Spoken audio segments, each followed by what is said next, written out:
Welcome, everyone, to the inaugural edition of Health, Business, and Politics, a webinar Dr. Levien graciously has given me the green light to host every Wednesday at noon Eastern. Dr. Levien is the president and board chair of this association, American College of Healthcare Trustees, which for many years has sought to improve the ethics, leadership, and governance of the healthcare market. And especially during the past year's COVID imbroglio, whatever word you want to use, the case has certainly increased to repeal the protectionism hospitals enjoy from competition under state con laws, certificate of need. And we've assembled a large cast today, so we're going to have to be concise as we make our points, and let's wait till the back and forth conversation part. You know, the four-part goal here is quickly first to make the case for why hospitals needed exposure to competition before COVID, and then to talk about COVID, how that may have expedited the case for reform, and talk about the actual lobbying for con repeal, and let's paint finally a picture of a post-con market.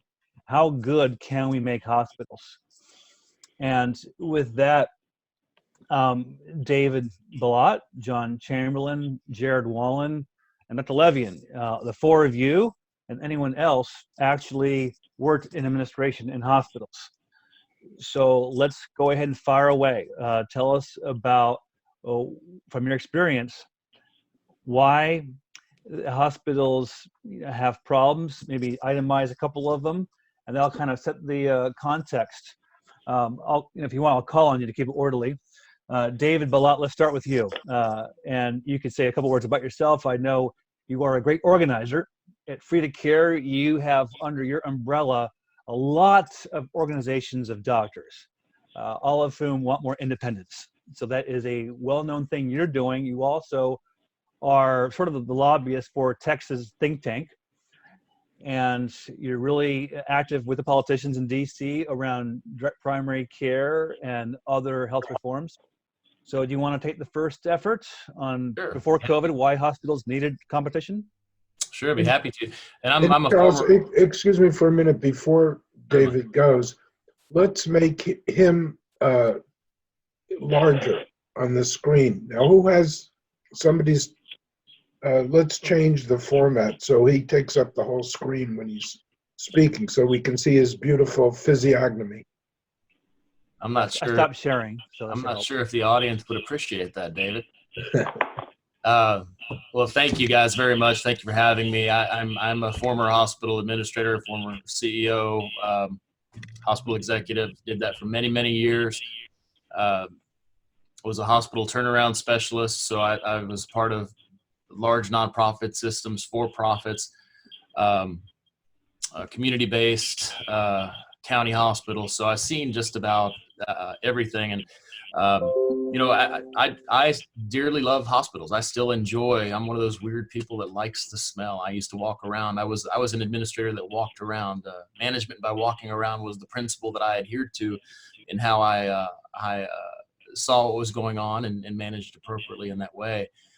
But I did spend a lot of time in the OR. I spent time with the physicians and the nurses and the people that were on the front lines. I would sit in the waiting rooms with the patients and understand their ills and what their frustrations were. And that's what I miss about my job. So I do enjoy and I miss the hospitals, but the reason I'm no longer there is because they are failing their communities. And it's not because they're not managing well. They're managing extremely well, but their priorities and focus are no longer on the patient and the community. It's on the bottom line. EBITDA is what the focus and goal is. It's that golden crown that they're striving after, and that really is a shame. And we're seeing that in a number of ways that are bearing out in a very negative way. You know, Johns Hopkins just came out with a report in conjunction with the treasurer in North Carolina saying that nonprofit hospitals, tax-exempt hospitals, as I prefer to call them, are the majority of the hospitals in this country, yet they're providing very little in the way of charity care. And that's the reason why they have that tax exemption, is so that they can provide at least the equivalent of what they would pay in taxes, but for the benefit of their members, for those that don't have the ability to pay. So that's not happening. You know, we at Free to Care have been very aggressive in the price transparency initiative at the federal level and now at the state levels. And hospitals are thumbing their nose because they would rather pay the very big penalties. Now, they didn't start off very big; they were very small, and you know, they thumb their nose at the small ones, and now they're weighing the financial risks with the larger penalties because they simply do not want the transparency associated with the pricing. There is a great deal of benefit to the business by being opaque. And you can imagine that's the case with a lot of other businesses. But if it happened in any other industry, people would be up in arms. But we're starting to see that trend now. So hospitals and healthcare in general operates in the shadows. And a lot of it has to do with the fact that the people who receive the services are rarely the ones that ever pay for it. So you don't have an engaged consumer. You don't have an engaged customer in healthcare. And that's having to change. I know that John will probably talk about that. We're seeing more and more of that because people functionally are cash payers now with high deductible health plans. We're on the hook for a lot more now. You're muted, Charles. Thank you. I muted myself as an example because someone is not muted, and if they could mute themselves when not talking, they'll stop the background noise. Great points about lack of charity care, too much focus on money, and resisting the price transparency rules. John Chamberlain, why don't you go next? Let me expand on that or do something different. Thank you, Charles. David and I. Oh, sorry. And one thing, I want to give you credit to who you are. So John Chamberlain also works at Citizen Health, trying to bring independence around blockchain and DPC, whatever else you want to say about it. Yeah, we're trying to bring a transactional format for people to do what David just talked about, to get patients and family members and others that require healthcare, get them engaged. Because what we're seeing, again, going back to what David said about the lack of price transparency, people have for years now have this mentality of, I've got the card, so I don't really need to know about what it costs.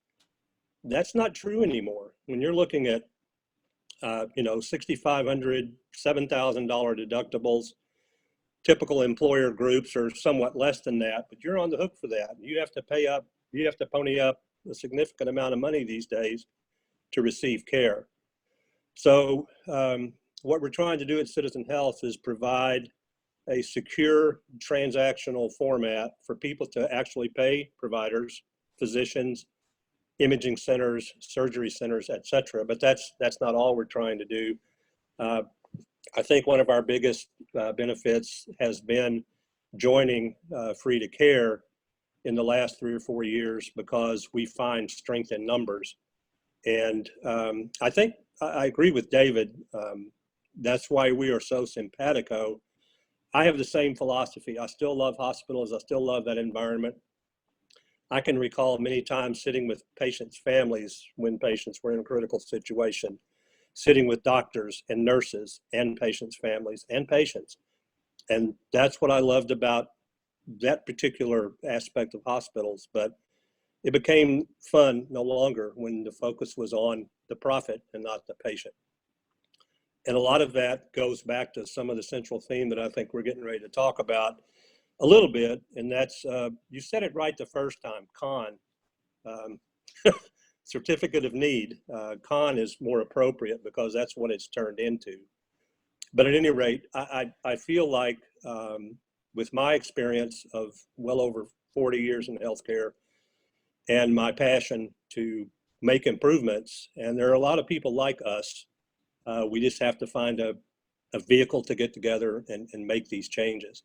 And it's not going to happen from the top down. It will not happen because from a governmental standpoint, from a corporate standpoint, from healthcare, people that run healthcare, again, the hashtag is profits over patients and not the other way around. Excellent, John. And I like that bottom-up reform and the problem with top-down reform. And we'll talk more about that afterwards.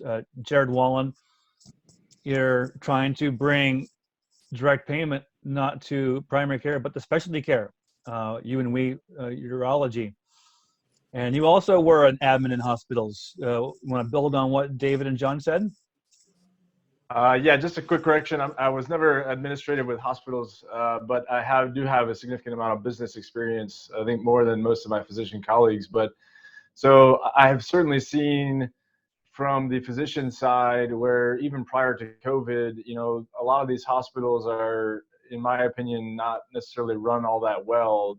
I think David was probably a diamond in the rough, and probably John as well, where they were actually engaging in these areas and sitting and with patients and that type of thing, versus my experience, which has been largely the lack of accountability and responsibility by a ton of administrators throughout the hospital systems. And what I mean by that is, unfortunately, I think John's group has done a pretty good job of detailing the 3,500% increase in administrators and kind of mirroring the 4,000+% increase in costs over the last 40 years.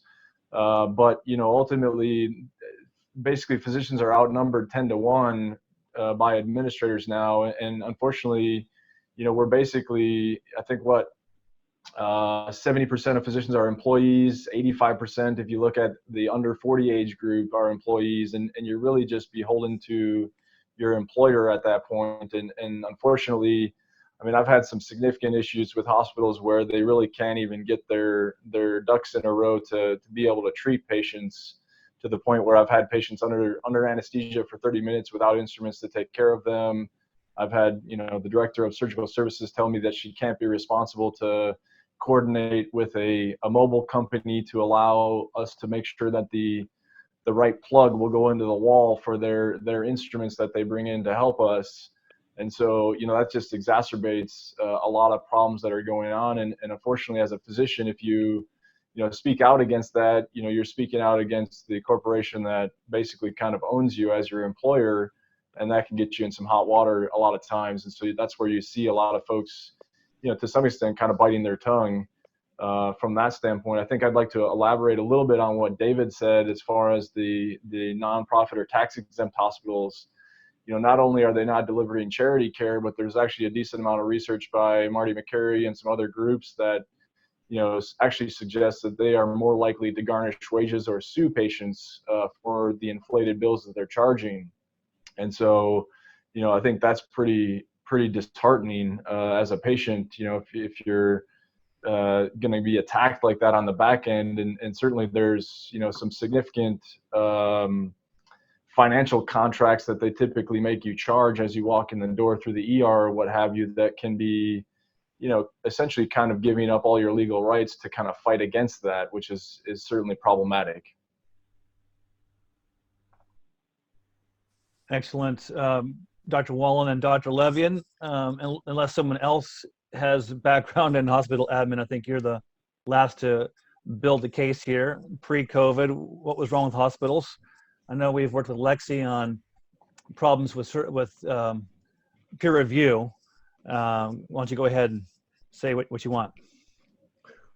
Well, it's a complex issue. I'm very much for competition and laissez-faire capitalism, and I certainly agree that certificate of need laws stifle competition.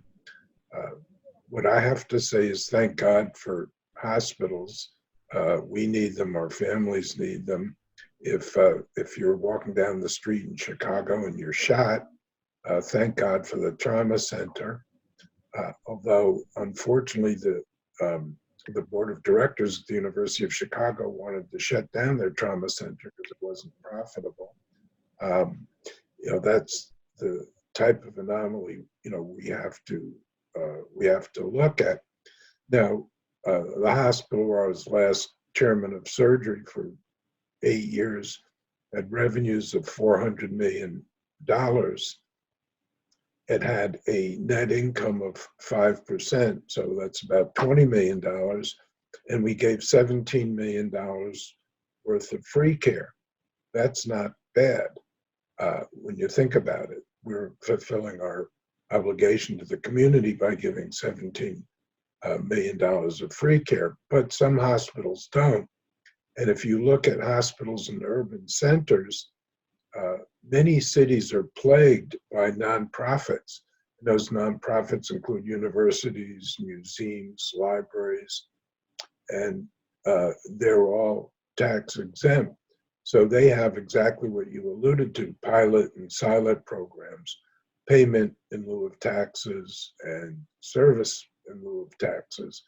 So what they do is turn around to the hospital and say, you provide these services, or you pay us so many millions of dollars, or we're going to pull your tax exempt status.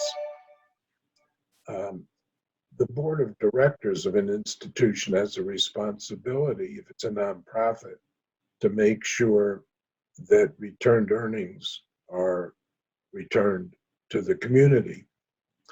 Competition is key. Hospitals must face competition from outpatient surgery centers and from each other in order to make sure that they provide patient-centered care. But sometimes competition causes profound inefficiencies. For instance, two hospitals are right next to each other, shouldn't each build a linear accelerator to treat cancer, but they do because they're competing with each other. So there are occasions when competition actually interferes with quality of care.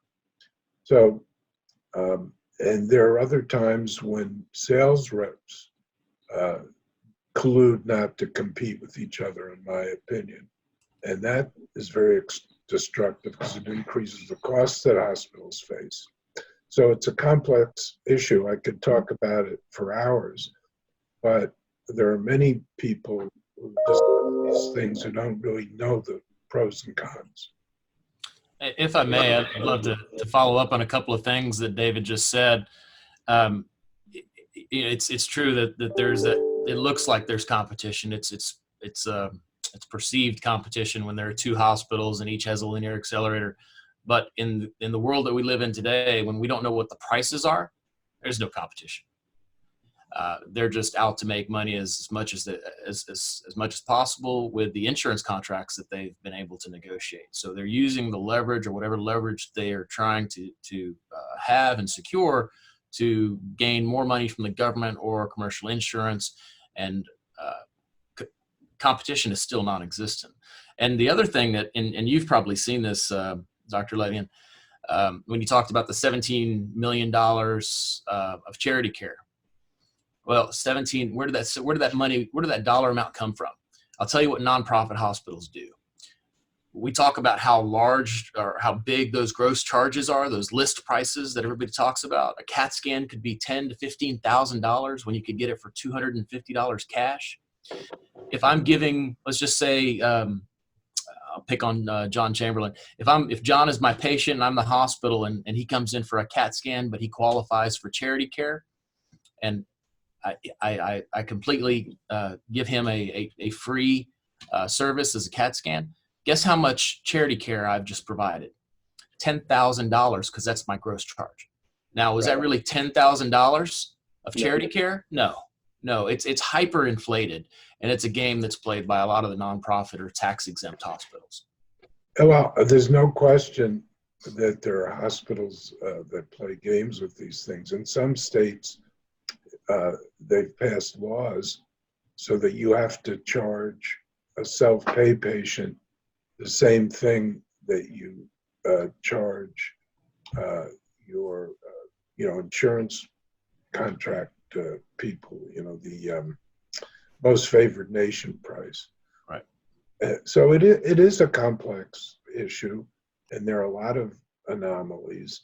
And one of the most egregious ones, I think, is the one that Jared brought up, where there are a lot of administrators, some of whom add very little value to the care, and some of their salaries are too high, in my opinion, far too high. And so that the hospital, in order to break even, needs to charge high prices. But you also have to remember that in many jurisdictions, there's only one or two insurance companies. And doctors, for instance, are unable to band together to negotiate prices with these insurance companies. And part of the reason there are so many employed physicians is because they can't make ends meet anymore in private practice. They have very high malpractice costs. They have to compete in a tight labor market with big corporations to hire secretaries.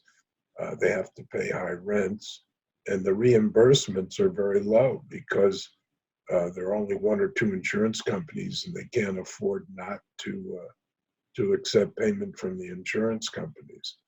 So, to me, that's a much more important issue than hospitals.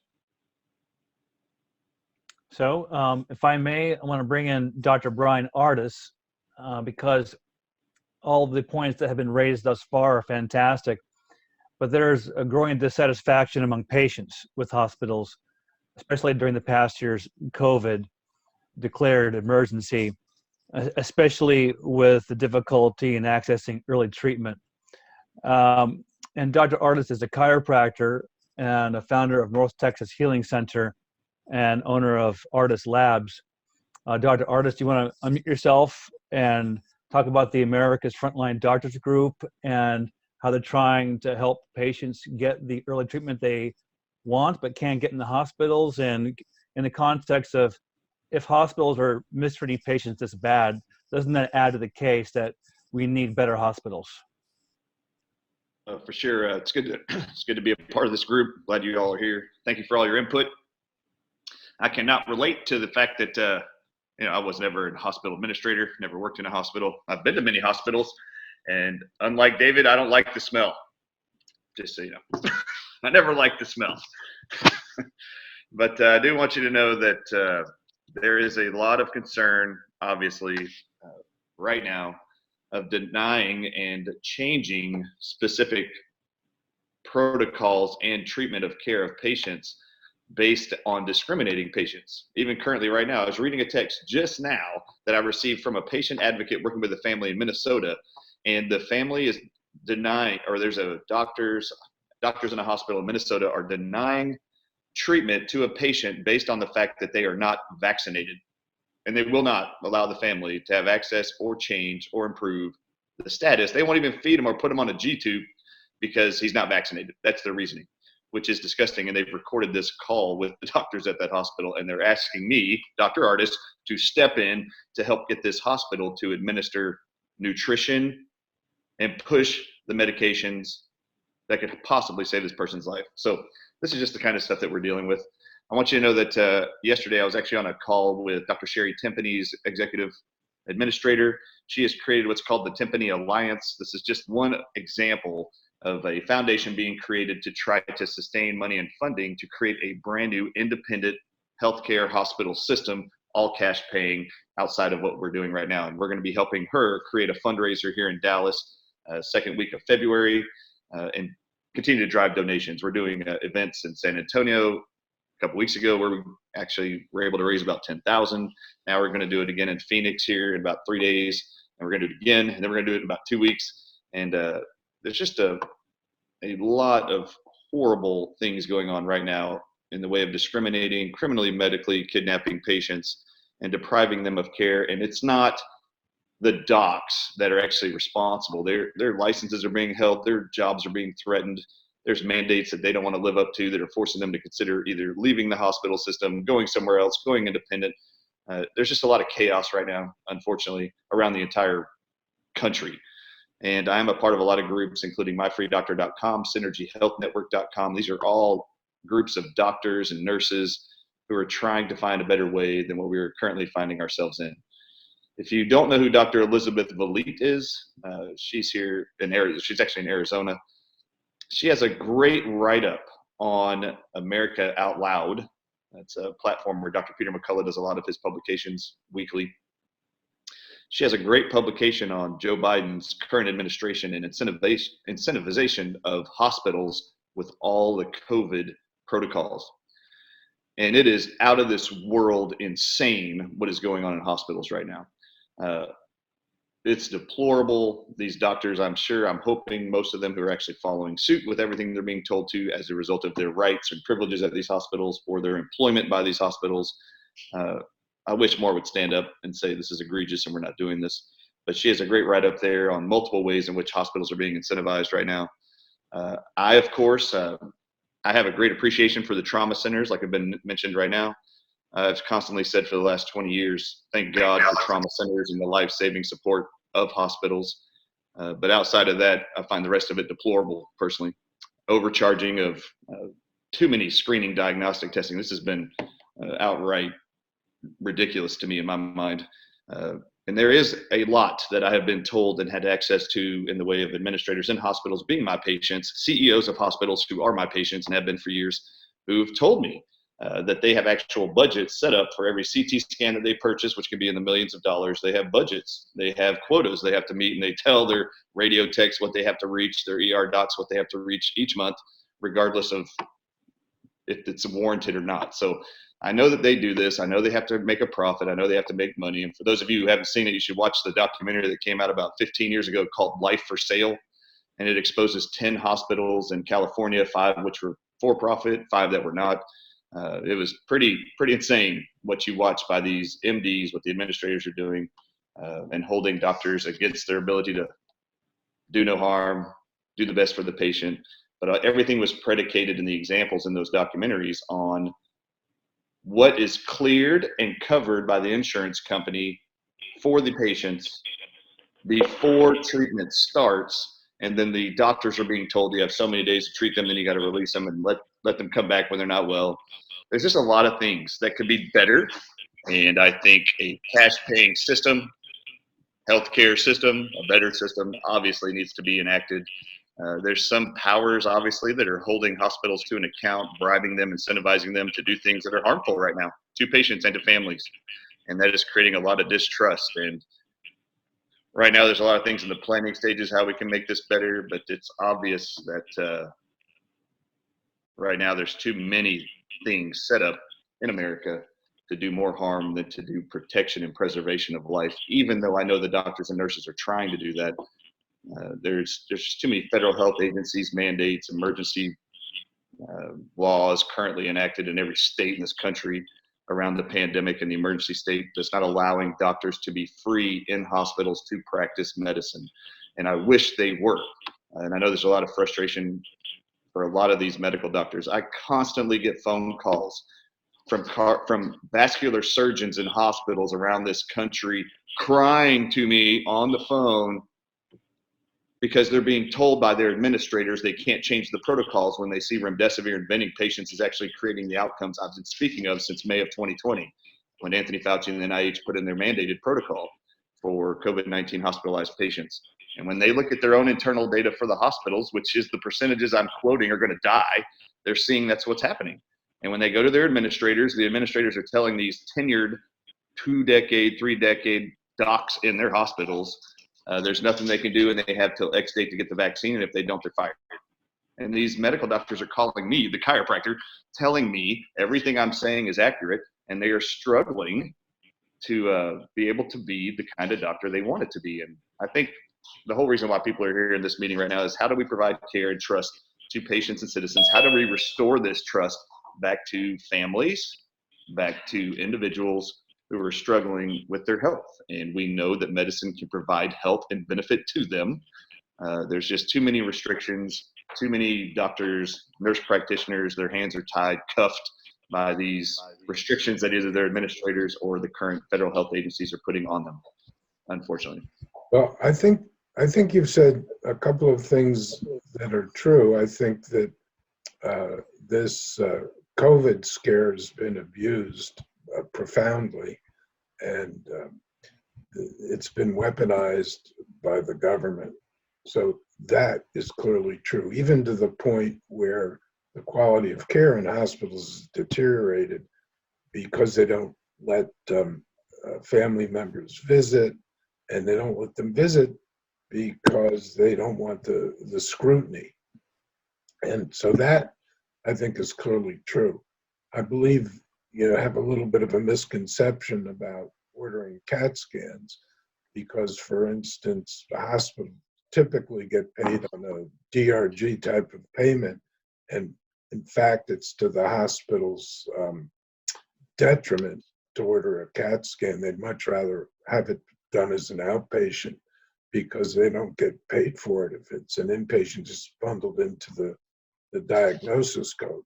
The one thing the other thing you said that is true is the pressure to discharge patients, because the insurance companies give you a set number of days per diagnosis.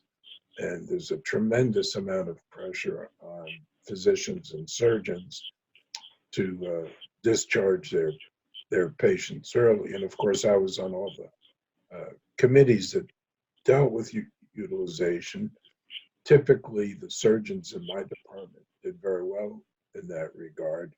The internists tended not to do as well. They tended to keep their patients longer, and they were dinged by the hospital administrator. So there is pressure to discharge patients early. That's true.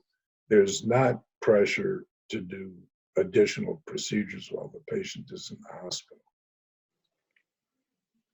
Yeah, and so this is stuff that's reported to me by lots of people that have just been my patients for years. I've worked in hospitals. My clinics are actually right adjacent to multiple hospitals in multiple states. And I just know that right now there's a lot of distrust, and it would be great to restore that trust.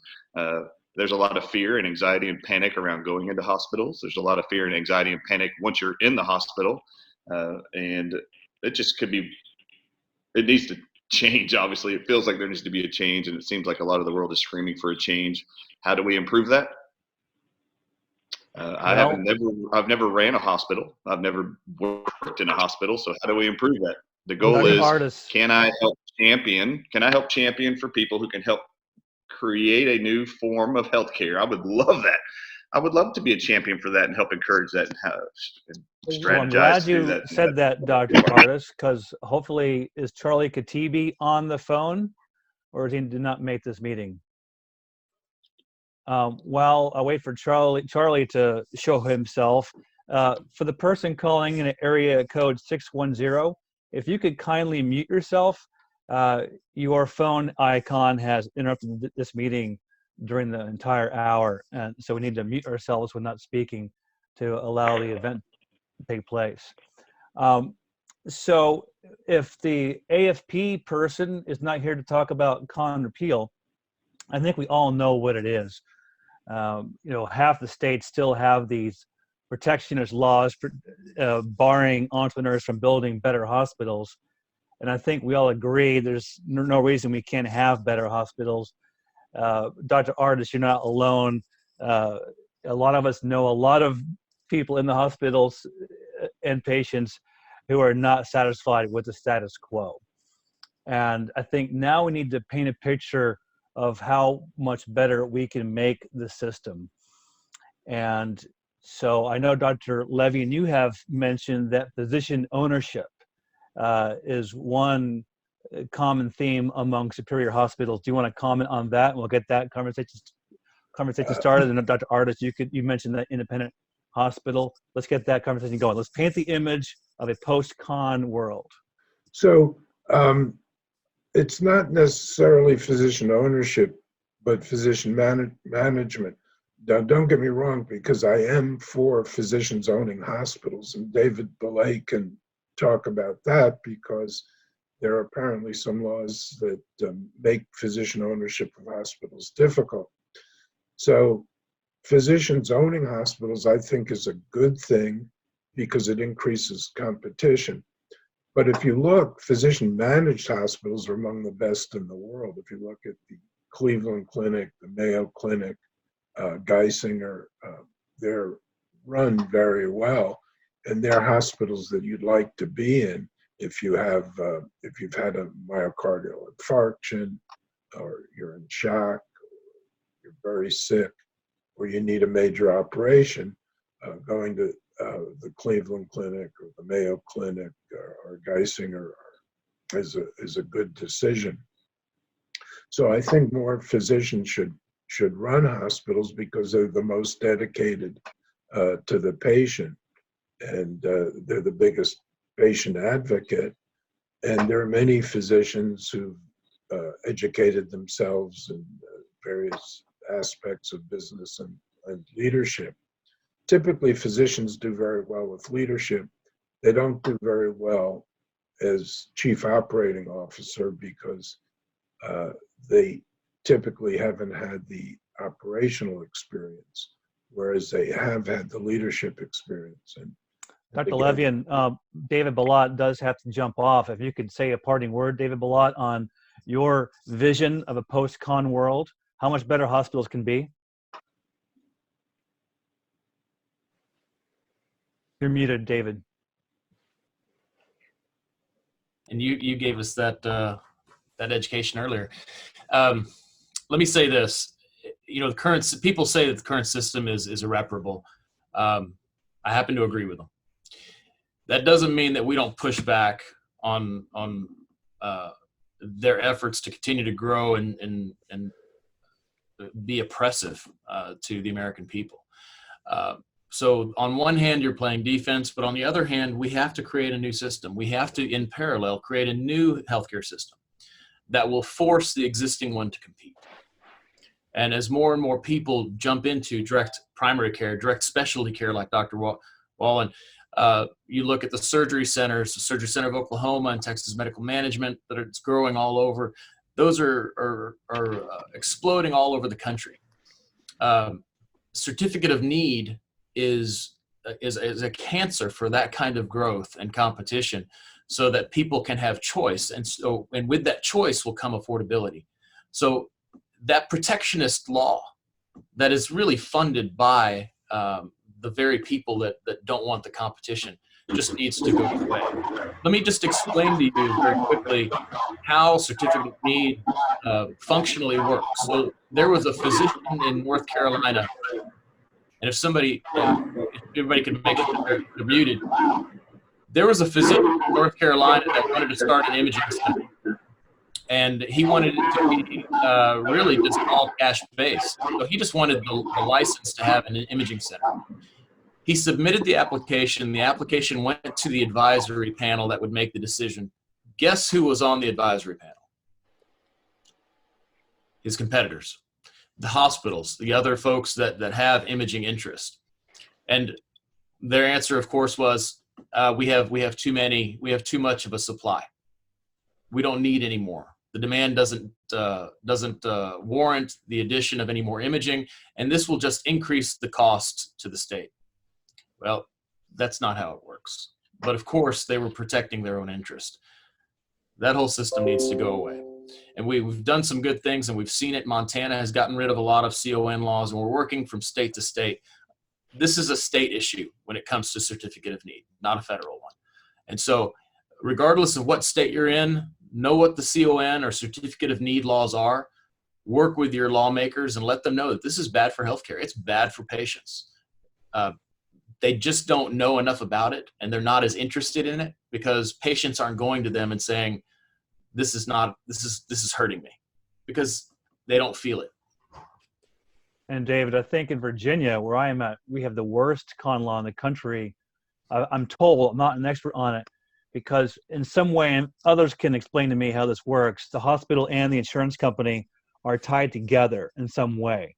So they have a serious duopoly and control of the market that's very bad for competition. Not an expert, someone else can explain that, but that's what I'm told is particularly bad in Virginia. That's the case throughout the country. Hospitals and insurance companies, there's a love-hate relationship. They fight with each other, but they love each other at the same time. The insurance companies can only make more money so long as the hospitals continue to raise their rates because of the medical loss ratio. So it's a constant push and pull. But yes, they interact in those crazy ways quite a bit. But make no mistake, it's more than likely always to the detriment of the patient. Thanks so much, Dave. I know you have to leave. Let's You. get the conversation going. Let's paint that picture for folks, why repealing con is so important. Other laws need reform as well. We all deserve a better hospital system. Hey, Who else wants to Charles. speak? Go ahead. Charles, let me jump in to talk about specifically physician ownership and management of hospitals. I was fortunate to work with a group of physicians in West Texas back in the early 2000s. We built a 78-bed, state-of-the-art cardiovascular orthopedic facility with a 28-bed rehab unit, meaning 50 acute beds, full-service ER, 6 ORs, most advanced technology. Physicians had 51% ownership, but they did not try to overmanage the facility. They left that to us. We happen to have a very lean administrative staff. Back then, it wasn't de rigueur to have 50 administrators. We did not have a chief diversity exclusion, and whatever that is, another $150,000, $200,000 salaried person. And that hospital was extremely successful, not only financially, but more importantly, from a quality standpoint, unassailable quality. We saw the writing on the wall, and I think it was alluded to some legislation that has prevented physician ownership of hospitals, and that legislation is known as the Affordable Quote Unquote Care Act, which prohibited expansion of existing and or new physician-owned hospitals. Of course, that legislation is still in effect. There are ways around that, and I'm involved with some people that are looking at that, but it's great to have these contacts on this particular call because that can be fleshed out. I know Dr. Tenpenny and others, Elizabeth Bliet and others are looking at that. Also, there are a number of other folks, physician-wise, that are looking at that. But we have to go back and look at, where did CON come from? CON was a gift from who? The federal government to states under the guise of health planning and development, looking at trying to limit MRIs, CT scanners, et cetera. And that legislation was commonly referred to as SHPTA, and most of the states that enabled those working or those operating areas still are in existence. And what has happened over time is that the more powerful systems, hospital systems, as we've alluded to, took advantage of those laws and now use them as a hammer to keep competition out instead of doing things which are really right for patients. So I've seen and worked with physician-owned hospitals. That needs to come back, whether it's ownership or management. I think even though Dr. Levien spoke to these physician-managed physician CEOs, these large, very well-known clinics, they are under pressure now as well. Mayo, Cleveland Clinic, et cetera, Geisinger, they're all under pressure. And I think they're doing an excellent job bearing up under that pressure, but I'm concerned that, again, profits over patients is going to end up weighing significantly heavier on those institutions. So something's got to be done. I agree with David Balat. It's irreparable. If people say the healthcare system's broken, it's not broken. It's working exactly how the people that are in control of it intended it to work. But unfortunately, it's not working for patients and or physicians. Thank you. how can we build a hospital that meets the demands of doctors and patients? You know, I think a lot of folks that are new parents, like I was 9 years ago, uh, were not pleased with the bullying at the hospital. That's why I got a midwife in Richmond. Um, and they wanted to keep us early for some reason, but we were allowed to convince the doctor to go home temporarily. We heard Dr. Ardis, you know, we got to have informed consent and equal relationship between doctors and patients. Sophisticated families don't want this kind of harassment. They want to have a pleasant quality experience. There's no reason it has to be adversarial. So who can talk about that? Not just physician ownership, but a more humane hospital. Who can give me the answer on that? Well, I think that the hospitality industry has a lot in common with healthcare, and we need to incorporate many of the principles of the hospitality industry. One of the things 1 that second, Dr. Levien, I'm sorry. Could someone please mute themselves who is not speaking? We can hear you. Thank you. one of the reasons that patients find hospitals uncomfortable is the loss of autonomy. You're awakened when you don't want to be. Your meals come at certain times during the day, and just by letting patients order off the menu and having more control over their environment goes a long way to improving things. Visiting hours are an example. There's absolutely no reason whatsoever to limit visiting hours. Families should be able to visit 24/7. Certain ethnic groups have varying attitudes towards visiting family, and to limit it is totally wrong. And somebody alluded to the fact that this COVID hysteria has empowered hospitals to enforce draconian visiting laws, which are absolutely absurd and detract profoundly from the patient's care. We know that social isolation is one of the things that promotes depression, lack of appetite, immune incompetence.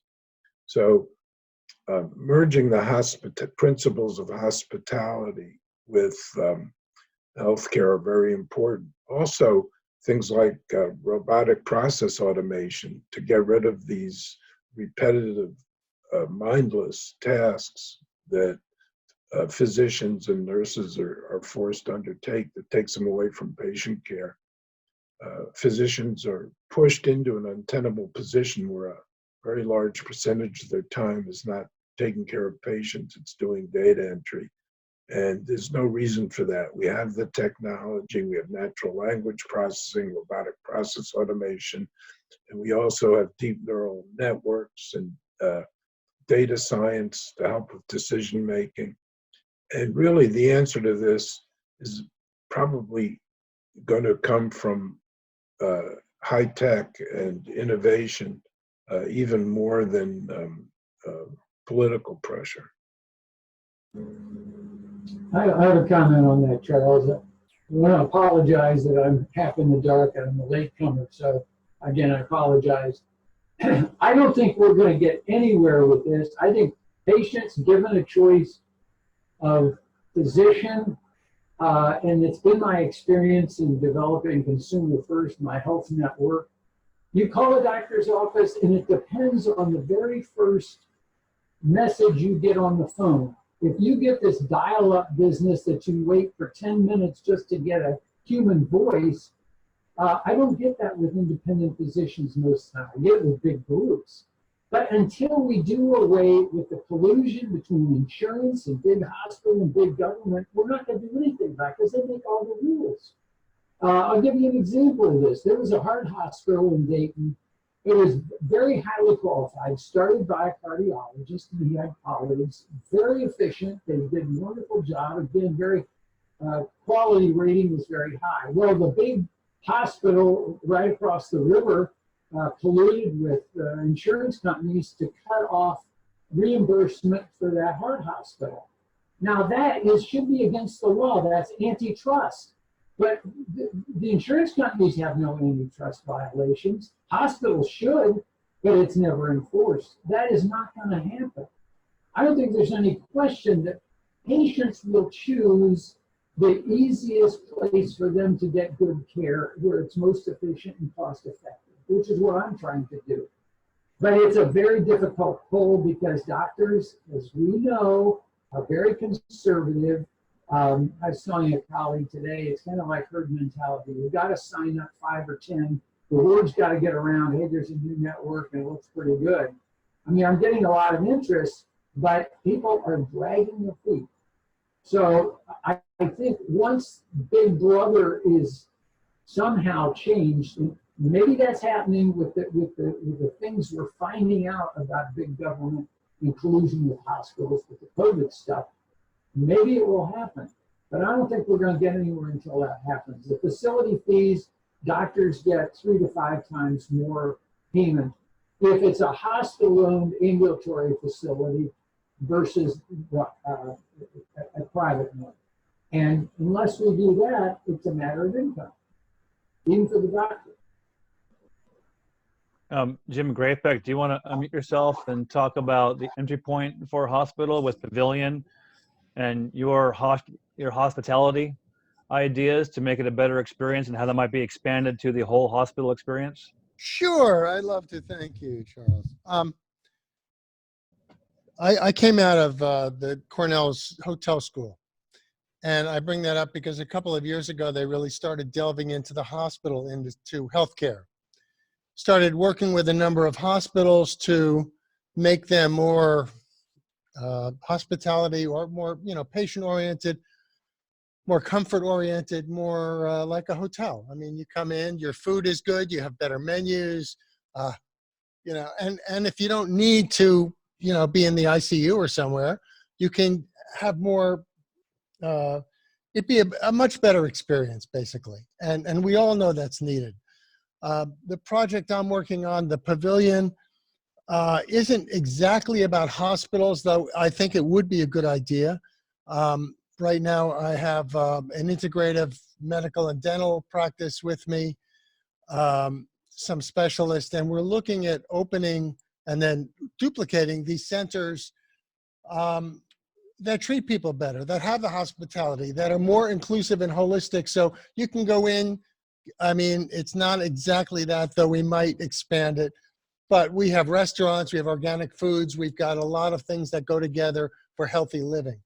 And that's what we're trying to do. But I'm certainly happy to work with people. I don't know if this is the right time because of what's going on to talk about menus at a hospital, with COVID, et cetera, et cetera. But I think that's important. I mean, look, we all want to feel good when we're anytime. So that's where we need to move to. And there's no reason we shouldn't. I mean, the two are compatible. I mean, the root word for hospitality is hospital. They're kind of related. So I'd love to see that happen. I'd love to be a part of that. But with the Pavilion, we're doing that in a little different way. Whether it can be the entry point, certainly I hope we set up an example with a kind of a think tank on board, et cetera, that others will follow when we get rolling and things open up in our country, in the world. So we'll see. And Dr. Ardis, are you gone? How do you address the complaint that all my friends have with the bullying in the hospitals and the lack of patient autonomy in the hospital you're building with Dr. Tenpenny? Or if we expand ambulatory surgical centers to do more, there's got to be more autonomy for the doctors and patients to be free to doctor, to heal. How does your vision answer that problem? No more force. So one of the biggest things that has come to light during the last 2 years, obviously, has been the restriction of families. It's already been mentioned here, but to have family and support and loved ones with you and have access to them, and that being deprived, taken away from them, has been the number one thing that these different medical doctors have voiced to me are something they want to make sure is a part of this new system, that's never restricted. Access to family is never denied. I love this talk. I didn't know it was going to go there, but this idea around hospitality. I mean, you don't know this, but my dad has been a senior vice president of hotel chains for the last 30 years of my life. So hospitality has been a part of my entire life. And it's been very important, obviously, to his career. So I love that aspect.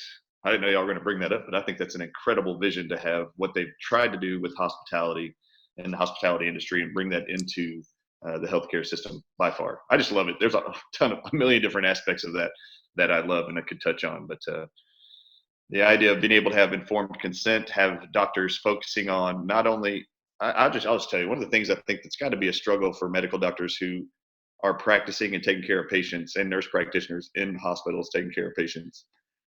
You should have freedom to practice medicine. And each individual, I know that it's obvious to me, even from the outside, that the digitizing of medical records, electronifying or making it electronic records.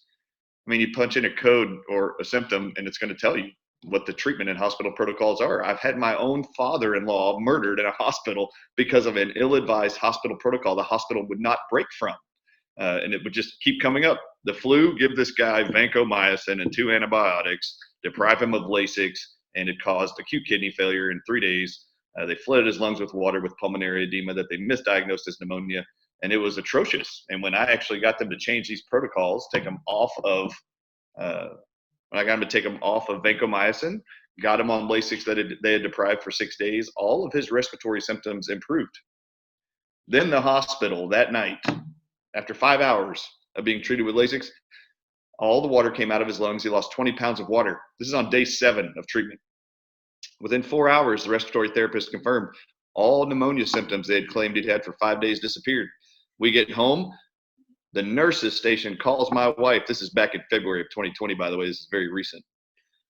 They called at 9 o'clock at night to let us know that the administrators and the attending doctors had a meeting, and they determined that they were going to ban the use of Lasix, which had made all the improvement that day, and they were going to revert back to the original protocol. I went up there and challenged all the medical doctors and the administrators and the nurses station, and they had me kicked out of the hospital. And then they convinced my wife's family to continue the protocol that they were using beforehand. And I told them, I said, if you follow that protocol, you've already seen what's happened in the first 6 days. They will absolutely murder him and hide behind the liability that we've just exposed when we changed that protocol. And they did. It's absolutely what they did. This is the whole reason I've been in the media since May of 2020.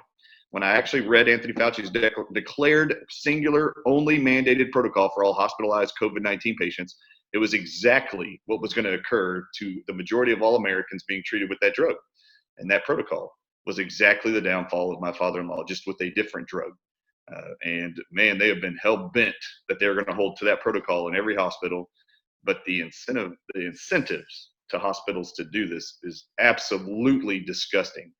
And then to threaten doctors all around the country with their licenses and their jobs, like the likes of Dr. Simone Gold, Ben Marble, you name it, man, all these guys.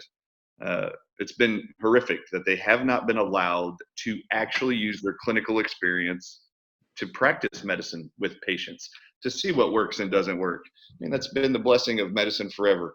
And man, doctors need to be free to practice medicine in the hospitals. They cannot be bound to just one set hospital protocol. There's never been a one hospital protocol medical treatment that works for 100% of all people. That's never been the case.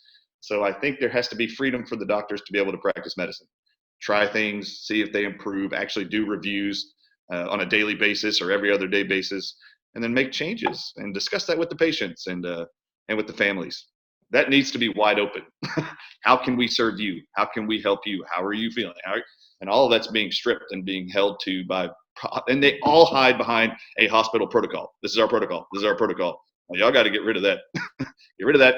You can start out with a protocol and see if it works, and then be open to having discussions as attending doctors. And Well, man, the protocols are a way to just control.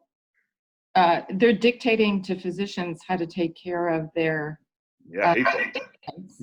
And so, full disclosure, I've been married to a family practice doctor for 30 years. I'm an audiologist, and so electronic records, bad idea. Back to pen and paper. And I don't know I don't know how this is going to improve. I live in Roanoke, and just very recently through these whatever laws, I didn't know about them. Lewis Gale is a smaller hospital going up against Carilion, which is becoming a behemoth in Southwest Virginia, buying up all these small hospitals. And they applied to get a NICU, and the board said, no, you don't need a NICU because Carilion has one. So they're doing exactly what someone else said. They're squashing competition and making it very hard for a place like Lewis Gale to even survive with Carilion.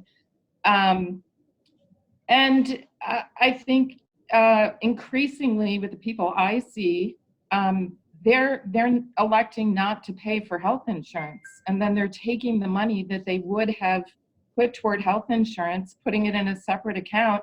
I mean, somebody mentioned an integrative physician.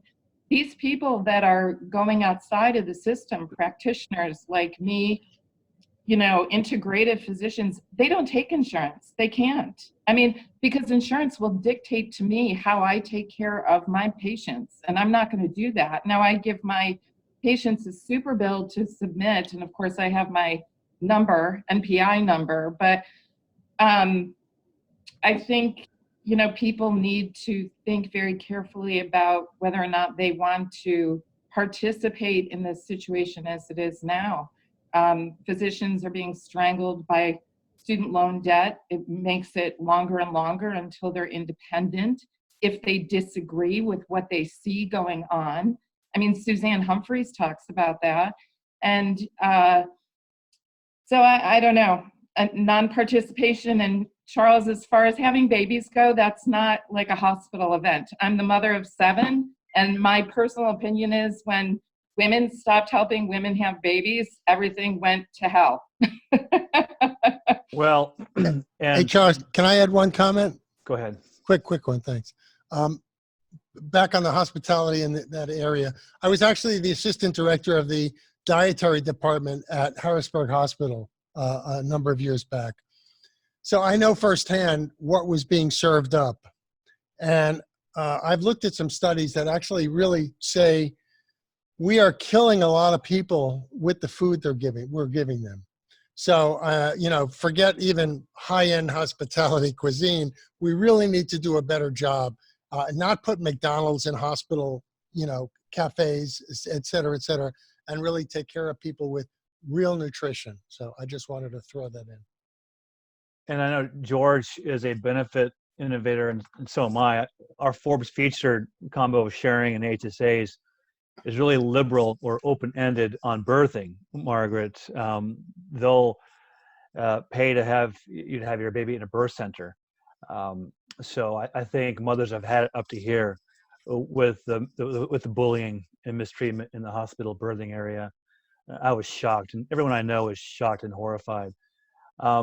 So it's terrible because you're not in the best condition to advocate for yourself. You're a little busy there, your attention is elsewhere. 37 hours. Yeah.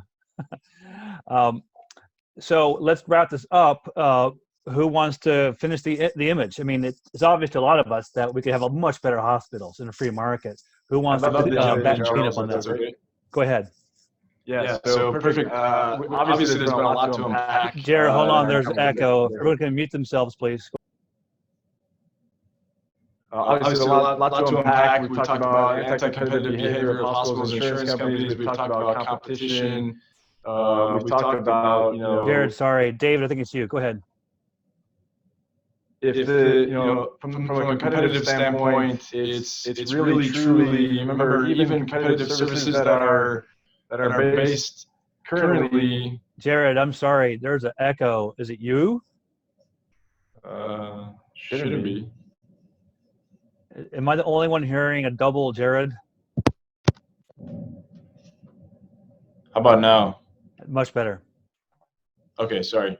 So yeah, I mean, I think we've talked about a lot of stuff. We've talked about anti-competitive behavior of hospitals and insurance companies. We've talked about, the status quo being maintained by them and others who are benefiting from it. I mean, even that's why the Berkshire Hathaway, JP Morgan, Amazon thing didn't go through with Haven and dissolved in a year because they saw the writing on the wall And Warren Buffett's been quoted as saying, some of the most profitable, most wealthy members of the community are actually on the boards of these hospitals, and they're pretty happy with how things are going. And so on the other side, we've talked about hospitality. For me, I think hospitality also is kind of synonymous with value and value add and value delivered. And we see with competitive prices in LASIK surgery and cosmetic surgery, these have actually dropped in price over the years rather than skyrocketed and inflated prices like a lot of the other healthcare has done. And I think, the reality is that, trying to free patients from their abusive relationship with their health insurance company, and also trying to free physicians and other healers from whatever conflicts that they have, whether they're employees or whether they are still trying to play in the insurance game or what have you. I think that's really where the biggest reward will be. And I think we could take a piece of what the Surgery Center of Oklahoma has done, right? They were kind of threatened by hospitals and had to fight back and whatnot throughout their evolution. And now to the point where actually hospitals are working with them to provide upfront prices as it is, because they realize otherwise these people are going to go somewhere else. And so if we can provide value by patients and healers coming together and standing together, and I think, you mentioned your services with sharing and what have you, I think that's a huge option to break patients free. We have our self-directed medical education program that teaches patients empowerment and education as far as how to creatively finance their care as well. I think really breaking healers and patients free and bringing them together, I think that there's nothing that can stop that from a standpoint of us being able to really grassroots change, and that will force the hospitals to change, and that will force them to be competitive and post their prices and what have you. So I think that's where all the value should, or all the the forces that can be directed. Absolutely. I agree with you, Jared. I think that central planning doesn't work in economies, and we see that central planning in things like the USSR doesn't work. I think the competition is very important. And we have to try and get rid of these laws that stifle competition. And I think that we have to be able to deploy high tech safely. The electronic medical record, for instance, is a huge innovation that profoundly increases patient safety, but it has to be deployed correctly. It can't be used as an administrative barrier to expensive treatments that benefit patients, and it can't be abused to the extent that it drives physicians crazy with inappropriate alarms. Protocols can be changed. Protocols are a good thing. They increase efficiency and increase safety, but physicians need to be free to override the protocol when they have a good reason to override the protocol. We haven't talked about the plaintiff's bar and the negative effects of malpractice insurance and the deleterious effect that the plaintiff's bar has had on society, but they've been hugely destructive. We can go into that another time. And it's very important that we don't say things that are just not true. You can complain about the care that your loved one got in the intensive care unit, but if you don't understand critical care, you're discrediting your own argument. So, for instance, we know that when sepsis resolves, one of the things that happens is that you diurese. And we know that when you're in shock, LASIK is very dangerous. So to misinterpret what happens in a critical care unit and make a public statement about it undermines the credibility of everything that we're saying.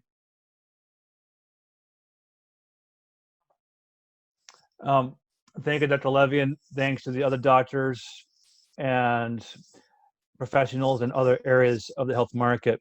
every Wednesday at noon Eastern, we'll have great guests and topics. I'm booked through February, just like my old Freedom Hub webinar on health was booked for 3 straight years. Thank you for a great discussion. We'll return to this because hospitals obviously are an epicenter of some of the bad parts of the healthcare system we want to reform. We'll get this loaded up to YouTube and we'll stay in touch. Thanks, everyone. I have a